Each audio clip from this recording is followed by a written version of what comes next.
जब जिंदगी बहुत संघर्ष में चल रही हो, बहुत दुख का जीवन चल रहा हो, बहुत कष्ट का जीवन चल रहा हो, बहुत कष्टमय जीवन चल रहा हो, तब शमी के 5 पत्ते, शमी के 5 पत्ते एक दुर्वा के साथ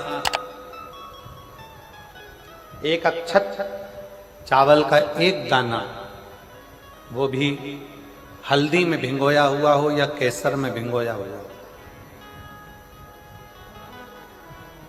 शमी पत्र 5, एक दुर्वा, एक चावल का दाना, जो दिल से हृदय से बेलपत्री के वृक्ष के नीचे पार्थिव लिंग का निर्माण कर कर मट्टी का शिवलिंग बनाकर प्रदोष काल में, मतलब शाम के समय पर शिवलिंग बनाकर उस पे जल चढ़ाकर, जो ये 5 शमी का पत्र, एक दुर्वा और एक चावल का दाना, अपनी कामना कर कर, जो दुख चल रहा है बाबा से विनय कर कर एक एक पत्ता जब समर्पित कर दे, फिर एक दुर्वा समर्पित कर दे, फिर एक चावल का दाना समर्पित कर दे और बाबा का वहीं पर पुनः विसर्जन कर दे, 3 महीना तो जाने दो, 15 दिन के अंदर वो दुख कटता जरूर है, चाहे कोई भी दुख, किसी भी तरह का दुख क्यों न। एक बेलपत्र के वृक्ष की परिक्रमा करने वाले को हजारों अश्वमेध यज्ञ का फल प्राप्त हो जाता है, हजारों अश्वमेध यज्ञ का फल प्राप्त हो जाता है। उसी तरह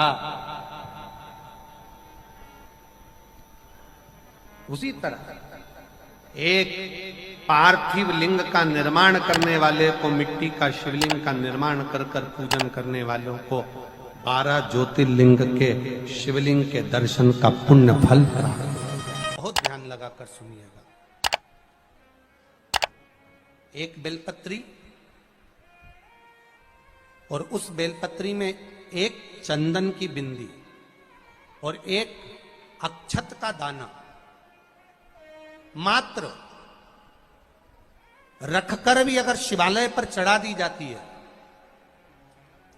एक बेलपत्री, एक चंदन का बिंदी, और चंदन फिर निवेदन करेंगे। आज के जमाने में तुम लोग सब घिसा घिसाया, पड़ा पड़ाया, डब्बी का सामान ले लेकर, वो नहीं, चंदन की मुठिया रखो, थोड़ा सा भी घिसो, जरा सा भी घिसो, उसकी एक बिंदी और एक चावल का दाना, जब हम भगवान देवादिदेव महादेव को समर्पित करते हैं, अपनी कामना कर कर समर्पित करते हैं, तो निश्चितता है, पुराण की कथा कहती है, शंकर भगवान उसका फल शीघ्र प्रदान कर देते हैं। भले आपने कुछ करा ना करा, उसका फल तुम्हें मिल जाए। में जाना, लोटा भरकर जल समर्पित करना, और कभी तुम्हारे जीवन में अगर तुमको लग रहा है कि मैं दुखों से पीछा छूट ही नहीं रहा, तब उस जगह पर बेलपत्री के मध्य भाग में पीला चंदन, ये जो पत्ती है और ये 2 पत्ती हैं, ये बड़ी पत्ती और ये बीच की जो 2 पत्ती हैं, इसके बीच में जो डंडी का भाग रहता है, जो बीच में डंडी का जो भाग है, बड़ी पत्ती और ये 2 छोटी पत्ती के मध्य में जो डंडी का भाग है, उस डंडी के भाग में पीला चंदन और एक अक्षत पीला, शंकर भगवान को आप अगर प्रदोष काल में समर्पित कर रहे हैं, तो ये निश्चित है कि धीरे धीरे कर कर वो दुख समाप्त होगा, वो दुख कटेगा ही। प्रगट वर्णन किया गया शंकर भगवान की आराधना में, शिव की आराधना में, जब तुम्हें लगता है कि तुम्हारा व्यापार नहीं चल रहा, कोई तुम्हें धोखा दे रहा है, लक्ष्मी नहीं आ रही, बहुत चिंता में पड़े हुए हो, बहुत टेंशन में जिंदगी चल रही है, बहुत बीमारियां तुमको घेर ली है और चारों तरफ अंधेरा ही अंधेरा नजर आ रहा है, तुमने विचार करा अब मैं तो मर जाऊं तो अच्छा, मैं सुसाइड कर लूं तो अच्छा, मैं मर जाऊं तो अच्छा, तो मरने से पहले एक काम कर कर देखना, शंकर भगवान की आराधना कर कर देखना, शिव पर एक लोटा जल चढ़ा कर देखना, और ज्यादा चिंता, ज्यादा टेंशन हो तो बेलपत्री के जड़ को घिसकर उसका चंदन बनाकर शंकर को लेपन कर कर उसकी भी आराधना कर कर देखना कि बेल चंदन का फल क्या। बेलपत्र, एक बेल, ये कोई साधारण नहीं, एक बेलपत्र एक बेल, ये कोई साधारण नहीं, एक बेल। इसकी नीचे की डंडी से लेकर ये दो पत्तियां जहां लगी हैं और दो पत्ती से लेकर ये बीच की जो पत्ती है उसमें जो गैप है, उसमें जो जगह है, दिख रही है आपको? ये दो पत्ती से लेकर बीच की पत्ती के बीच में जो जगह खाली रहती है, 33 कोटि देवी देवताओं विराजमान रहते हैं इस बीच की जगह में। जब शिव जी को चढ़ाया जाता है तब इस पत्ती के बीच की जगह शंकर के शिवलिंग पर रखा जाता है, तो शिव जी इतने प्रसन्न होते हैं कि मेरी स्तुति करने के लिए ये भक्त 33 कोटि देवताओं को लेकर आया है, मेरी स्तुति करने के लिए। लोग चावल लाए, लोग अंबारियां लाए, धन लाए, दौलत लाए, संपदा लाए, पर एक शंकर का भक्त ऐसा होता है जो एक बेलपत्री के रूप में 33 कोटि देवताओं को, 64 योगिनियों को, आदि शक्तियों को शंकर को समर्पित करता है। कितना सुंदर संवाद है, कितना सुंदर बात कही कि भूल से भी किसी तीर्थ में नहीं गए, कहीं हमने गौदान नहीं करा, कहीं हम किसी तीर्थ में नहीं गए, हमने कहीं गौदान नहीं करा, हमने कहीं ब्राह्मण भोजन नहीं कराया, हम कहीं गंगा यमुना कावेरी सरस्वती नर्मदा छिपरा पुण्यवान नदी में हम स्नान नहीं कर पाए। शिव महापुराण की कथा कहती है भूलवश भी अगर पिपलेश्वर या बटकेश्वर किसी शिवालय पर भूल से भी अगर एक लोटा जल चढ़ जाता है तो देव अधिदेव महादेव सारे तीर्थों का फल अपने आप प्रदान कर देते हैं। भूल से भी चढ़,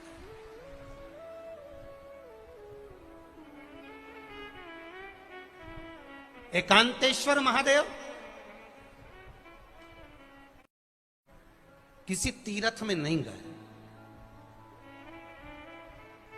कहीं हमने गौदान नहीं करा, कहीं हम किसी तीर्थ में नहीं गए, हमने कहीं गौदान नहीं करा, हमने कहीं ब्राह्मण भोजन नहीं कराया, हम कहीं गंगा यमुना कावेरी सरस्वती नर्मदा छिपरा पुण्यवान नदी में हम स्नान नहीं कर पाए। शिव महापुराण की कथा कहती है भूलवश भी अगर पिपलेश्वर या बटकेश्वर किसी शिवालय पर भूल से भी अगर एक लोटा जल चढ़ जाता है तो देव अधिदेव महादेव सारे तीर्थों का फल अपने आप प्रदान कर देते हैं। भूल से भी चढ़,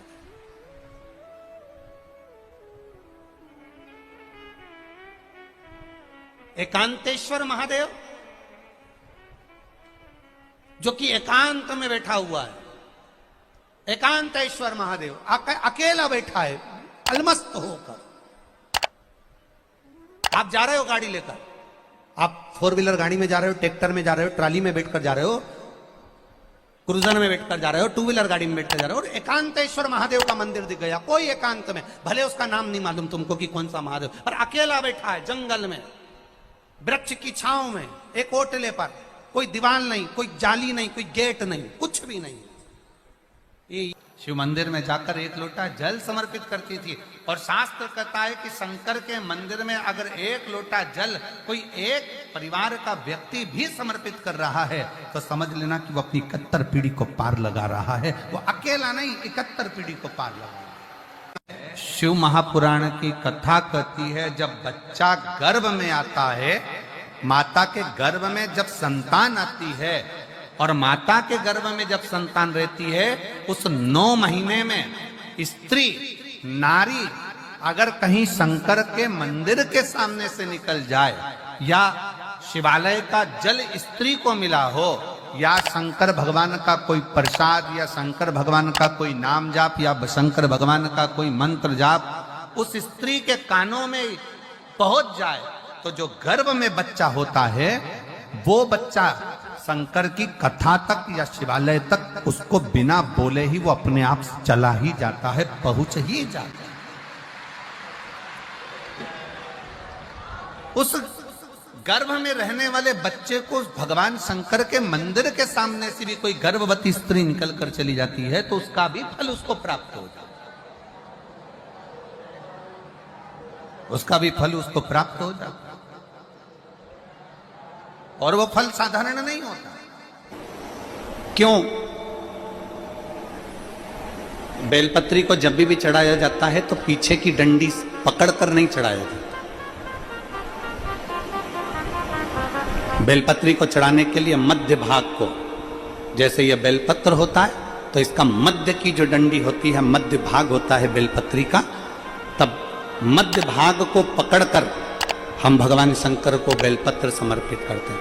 कोई भी बेलपत्र ऐसे नहीं चढ़ाता कि डंडी पकड़ के चढ़ा दिया, फिर पीछे की डंडी पकड़ के चढ़ा दिया, फिर पीछे की डंडी पकड़ के चढ़ा दिया, फिर डंडी पकड़ा, फिर चढ़ा दिया ना।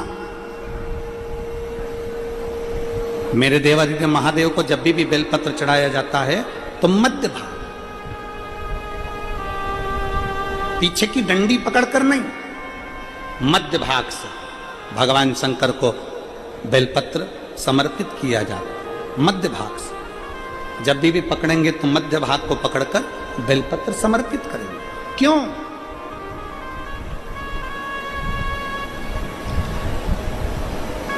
क्योंकि हमने भगवान शिव को मध्य भाग पकड़कर इसलिए समर्पित करा कि ये केवल बेलपत्र का मध्य भाग नहीं है मेरे शंभू, मेरे हृदय के मध्य भाग को मैं आपके चरणों में समर्पित कर रही हूं। मेरा दिल, मेरा हृदय, मेरा चित्त मैं आपको दे रही हूं। मध्य भाग एक विश्वास के साथ दे रही हूं। इतनी सुंदर बात नंदी ने कही है। नंदी ने ये बात जो कही वो वास्तव में बड़ी सुंदर है कि मान लो यदि कोई कार्य तुम्हारा हो नहीं रहा और पूरी दुनिया में तुमने कर कर देख लिया, बहुत प्रयास कर कर देख लिया, तो भी वो कार्य अगर तुम्हारा नहीं होता, तो फिर एक काम करो कि शिव की स्तुति करो, शंकर की स्तुति, शंकर का गुणगान, शंकर की भक्ति, शंकर का स्मरण।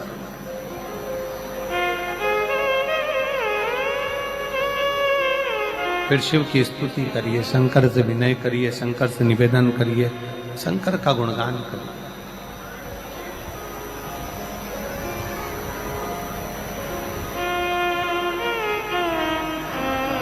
पर भगवान की भक्ति होती कब? जितने आस्था चैनल पर कथा सुन रहे हैं, जितने फेसबुक यूट्यूब पर कथा सुन रहे हैं, जितने पंडाल में बैठकर शिव भक्त कथा को रसपान कर रहे हैं, उनसे निवेदन करूंगा कि शंकर की भक्ति होती कब है, शंकर का स्मरण कब होता है, शंकर की भक्ति कब होती है, शंकर की कथा सुनने में मन कब लग सकता है? जब अपने भीतर की अभिमत्ता, अपने भीतर का अहम, अपने भीतर का अहंकार, अपने भीतर की आसक्ति, अपने भीतर का काम, अपने भीतर की तृष्णा जब दूर हो जाए तो समझो कि आप शिव में मन लगा बैठे। कितने सारे लोग बैठे हैं यहाँ पर कथा में, सब पंडालों के अंदर लोग शिव भक्त बैठे हुए हैं। कई लोग ऐसे भी होंगे जिनका आकर बैठ तो गए पर दिल नहीं लगता। दो जल व्यक्ति के जीवन को बदलते। कितने जल? जम के बोलो जरा। दो जल। एक देवादिदेव महादेव के लिए भरा गया एक लोटा जल, और दूसरा है स्वयं के लिए भरा गया एक लोटा जल। यहां पर अगर बुजुर्ग मेरी माताएं बैठी होंगी, मेरी जीजियां बैठी हैं, मेरे जीजा बैठे हैं, बुजुर्ग जितनी माताएं बैठी हैं, वो पुराने समय का अगर लेख उठाकर देखेंगे तो पुराने समय के लोग भोजन करने बैठते थे ना, तो भोजन करने से पहले अपने पानी के लोटे को भरकर, अपना गिलास भरकर बैठते थे। किसी ने देखा है कि नहीं देखा? जम के बोलो जरा, देखा है आप लोगों ने? पुराने समय के लोग जब भोजन करने बैठते थे, पुराने समय के लोग जब भोजन करने बैठते थे तो अपना पानी का गिलास, अपना पानी का लोटा पहले भरकर आसन लग जाता था। बहू आसन लगा देती थी, बहू खाना बना देती थी, घर की पत्नी खाना बना देती थी, भोजन बना देती थी, घर के लोग भोजन दे देते थे। थाली कोई भी लगा कर ला कर दे, थाली कोई सजा कर ला कर दे, पर घर का जो व्यक्ति खाना खाने बैठता था, भोजन करने बैठता था, वो अपना पानी स्वयं भर कर बैठता।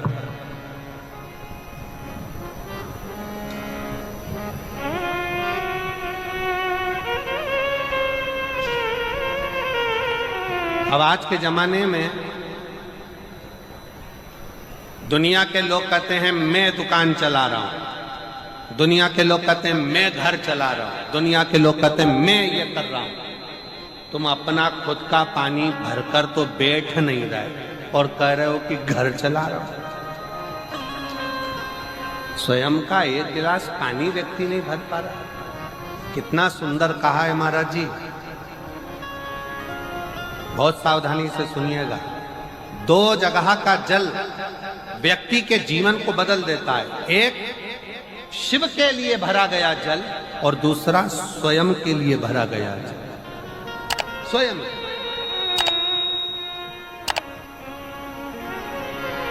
शंकर के मंदिर में जा रहे हो, एक लोटा जल अपने घर से भरकर लेकर चले जाओ और अपने घर में जब तुम भोजन करने बैठ रहे हो, जब तुम रोटी खाने बैठ रहे हो, भोजन करने बैठ रहे हो, भोजन ग्रहण करने बैठ रहे हो, जब तुम भोजन को ग्रहण करने के लिए बैठ रहे हो, तब अपने घर में जब तुम भोजन ग्रहण करने बैठ रहे हो तो एक लोटा जल या एक गिलास पानी भरकर बैठो।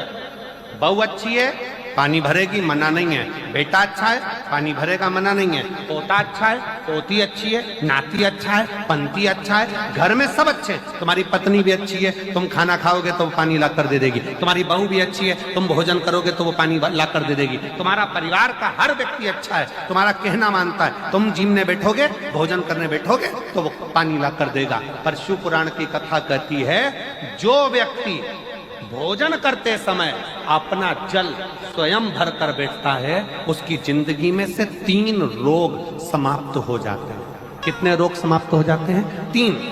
पहला, अपना जल स्वयं भरकर बैठने वाले के घुटने का कभी भी डॉक्टर उसके घुटने बदलने का बोलेगा ही नहीं, घुटना बदल ही नहीं सकता।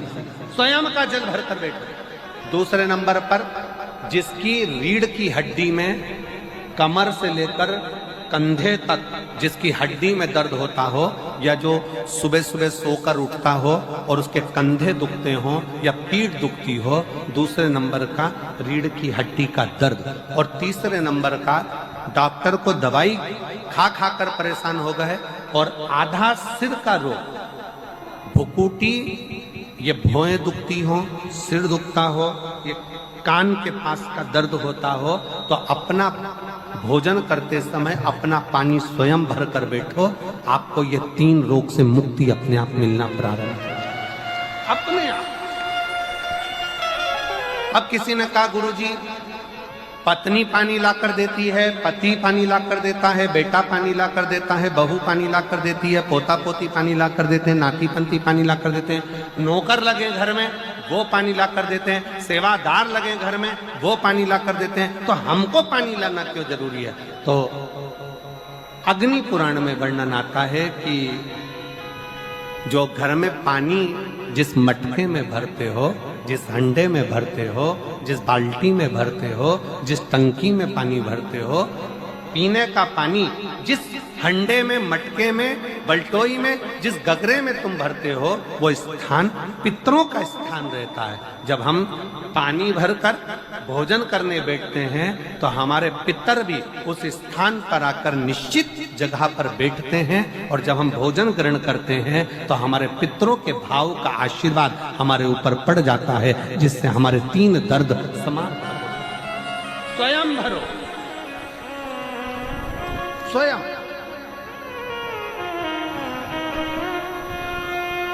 अब आज का जमाना इतना विचित्र है कि नौकर चाकर, परिवार, घर इतना बड़ा हो गया। आज के जमाने में कोई सोफे पे से उठना पसंद नहीं करता, वहीं से आवाज लगा देते हैं, ला मेरा भोजन लगा दे, रोटी लाओ। रोटी आई तो मालूम पड़ा पानी ला कर रखा बहू ने। वो बहू ला देगी, बहुत अच्छी है, बहू बेकार नहीं है, बहुत अच्छी है, बेटी बहुत अच्छी है, ला देगी पानी, भोजन भी लाएगी, पानी भी लाएगी, सब कुछ लाएगी। पर पहला फर्ज अपना है, जब तक शरीर चले, पांव चले, हाथ पैर चले,